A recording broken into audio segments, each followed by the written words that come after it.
Hey gardening friends, ready to grow healthier plants, bigger harvests, and smarter gardens? Let's get started. What if I told you there is one disease hiding in your coneflower bed right now that no spray, no drench, and no home remedy on earth can cure? And most gardeners will not recognize it until they have already lost half their plants. What if the real difference between coneflowers that bloom all the way into September and coneflowers that fade out by mid-August comes down to what you do in the next few weeks alone? Welcome to the Smart Gardener. If you are new here, my whole approach fits in one simple idea. A great garden does not require expensive products or complicated systems. It just requires 30 minutes a day and the right knowledge at the right time. Hit that subscribe button now so the next video finds you exactly when your garden needs it most.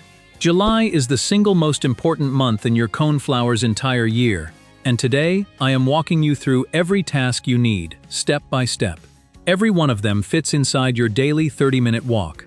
So grab your morning coffee or your evening glass of sweet tea, and let us get started.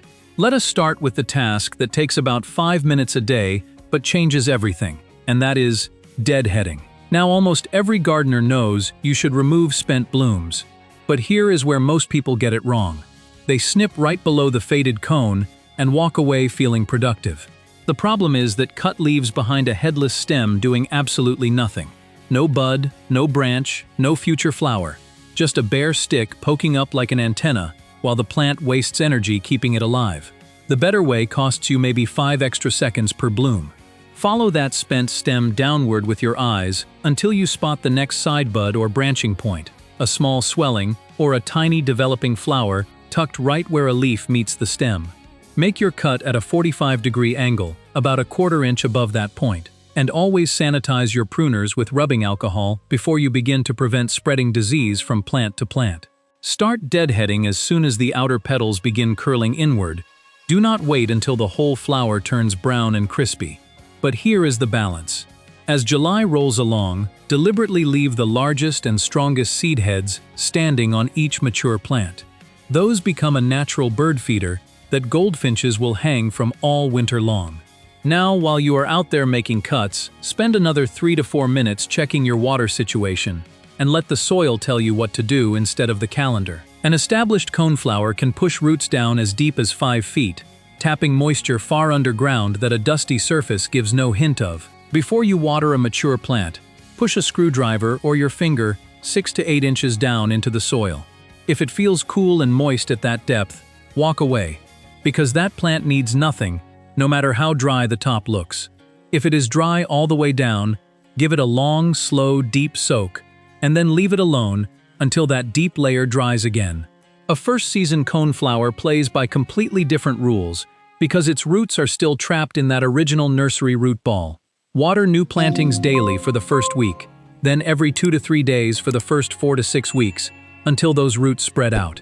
And if you grow coneflowers in containers, they are the thirstiest of all. One trick that works beautifully is double potting, placing your growing pot inside a slightly larger decorative pot so the air gap between them insulates the roots from brutal July heat. One rule that applies everywhere though, always water at the soil surface and never over the top of the foliage, because wet leaves on a warm, humid night is the exact recipe for every fungal nightmare we are going to cover in just a moment. Now here is the task that could save your entire coneflower bed. And I am not exaggerating when I say, this is the most important thing in this whole video. Everything else affects how well your plants perform this season. This one determines whether your planting survives into next season at all. The thread is called aster yellows, and it is caused by a phytoplasma, a bacteria-like organism without a cell wall that invades the sugar-conducting tissue inside your plant. Tiny insects called aster leafhoppers pick up this pathogen from infected weeds, and once a leafhopper becomes infectious, it spreads the disease every single time it feeds for the rest of its life, anywhere from 30 to 90 days. Here is what to watch for. A coneflower that should be purple or pink or white suddenly pushes out flowers that are green. The cone may be flattened or distorted, sometimes sprouting bizarre little secondary flowers directly out of the main cone in a brushy cluster. The leaves turn yellow and curl, the stems look shortened and weak, and the whole plant simply looks wrong from top to bottom. No cure exists. No spray, no drench, Nothing reverses it. And here is where the deadly mistake happens. A gardener snips off that deformed flower and leaves the plant standing, thinking the problem is solved. But that flower was only the symptom. The infection is already running through every root, every crown, every stem, and every day that plant remains in your bed. Leafhoppers are landing on it and carrying the disease straight to your healthy plants nearby. When you spot these symptoms, the entire plant comes out that very same day. Dig it completely, bag it, and send it to the trash. Never the compost pile. The one piece of good news is that the phytoplasma does not linger in your soil, so you can replant that exact spot with confidence. But before you pull anything, you need to know that another culprit produces symptoms close enough to fool you, and the wrong call could cost you a perfectly healthy plant. Coneflower rosette mites are microscopic mites that feed inside developing flower buds, and their damage can look strikingly similar. Tufted, bristly green growth erupting from the cone. The entire diagnosis comes down to one question: is the damage limited to the flower, or is the whole plant involved? With rosette mites, the oddness stays at the cone. The surrounding leaves keep their normal healthy green, the stems remain full length, and the overall shape looks completely fine. The tufts also tend to retain some of the original cone color. With aster yellows, everything participates: yellowed curling leaves, shortened stems, multiple deformed blooms with yellowish-green tufts, and an unmistakable stunted look throughout the entire plant. If you suspect rosette mites, just snip off the affected flower heads, bag them and trash them, and leave the plant in the ground. If you suspect aster yellows, the whole plant comes out immediately. And if you honestly cannot tell which one you are facing, do not guess. Every state runs a university extension service with a plant diagnostic laboratory, and getting a confirmed answer is absolutely worth the effort when one diagnosis means losing a single flower and the other means losing the whole plant. Next up is beetle patrol. Japanese beetles emerge in late June and feed aggressively straight through August. They love coneflowers, and worse, they are social eaters. When one beetle starts feeding, it releases chemical signals announcing dinner is served, and damaged leaves give off their own scent, drawing even more in. The most effective control costs nothing. Take a container of soapy water out during your morning walk, hold it beneath each bloom, and tap the beetles right in. Early morning is best because they are sluggish, and their instinct is to drop straight down instead of flying. After collecting them, clip off the damaged leaves too, because those chewed leaves keep sending out that chemical invitation. Never crush beetles because the smell attracts more. Never place pheromone traps near your beds because research shows they pull in more beetles than they capture. And never spray broad-spectrum insecticides on open blooms, because your coneflowers are landing pads for bees and butterflies all day long. Now, the best defense against disease is not a spray bottle, it is airflow. Plant coneflowers 18 to 24 inches apart. If powdery mildew appears as a pale, dusty coating, remove the worst leaves, stop overhead watering, and mist with 1 part 3% hydrogen peroxide to 9 parts water in early morning. Crown rot shows up as sudden wilting with soft dark tissue at the stem base. Resist watering more because excess moisture is the cause. Cut away rotted tissue and drench the root zone with that same hydrogen peroxide solution. Keep mulch 1 to 2 inches deep, but pull it back several inches from the crown itself. Finally, 3 July mistakes that cost nothing to avoid. Do not divide coneflowers in July heat. Mark crowded clumps now and divide in September. Do not cut healthy plants to the ground because every green leaf is a solar panel funding this season's flowers and next spring's comeback.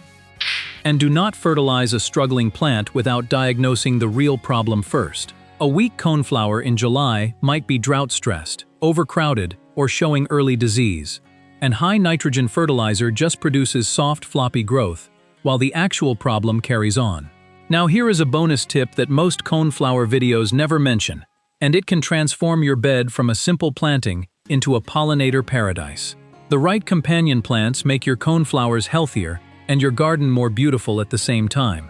Bee balm shares nearly identical growing needs and attracts hummingbirds and bees right alongside your coneflowers. Yarrow and black-eyed Susan thrive in the same sunny, well-drained conditions and create a stunning contrast of golden yellows against those bold purples and pinks. Lavender adds fragrance that naturally repels aphids and mosquitoes while drawing in butterflies. And when choosing coneflower varieties for long-term performance, stick with proven performers, like the Powwow series, the Sombrero line, or Classic Magnus. Avoid heavily doubled petal varieties because those fluffy extra petals actually block pollinators from reaching the nectar and pollen they need. So let us bring it all together. Deadhead above the next lateral bud, and leave the strongest heads for winter birds. Check soil 6 to 8 inches down before watering established plants, and water new plantings every 2 to 3 days in the heat. Inspect every bloom for green color or deformity on every single walk, and pull an aster yellows plant the same day you confirm it. Hand-pick Japanese beetles into soapy water daily. Fight fungus with airflow and spacing instead of spraying open blooms. No dividing, no cutting to the ground, no fertilizing without a diagnosis. All of it fits inside 30 minutes a day, morning, noon, or evening, whichever hour your life allows. The habit matters far more than the hour. July decides whether your coneflowers carry the garden through September or quietly fade before summer even peaks. The plants standing in front of you right now are already telling you what they need. The only question is whether you are showing up daily to listen. If this video earned it, subscribe and tap that bell so next week finds you right on time. And before you go, drop 2 things in the comments: your state or USDA zone, and what your coneflowers look like at this very moment. I read every single one, and your answers steer this channel directly. Now go take your 30-minute walk. Your coneflowers are waiting.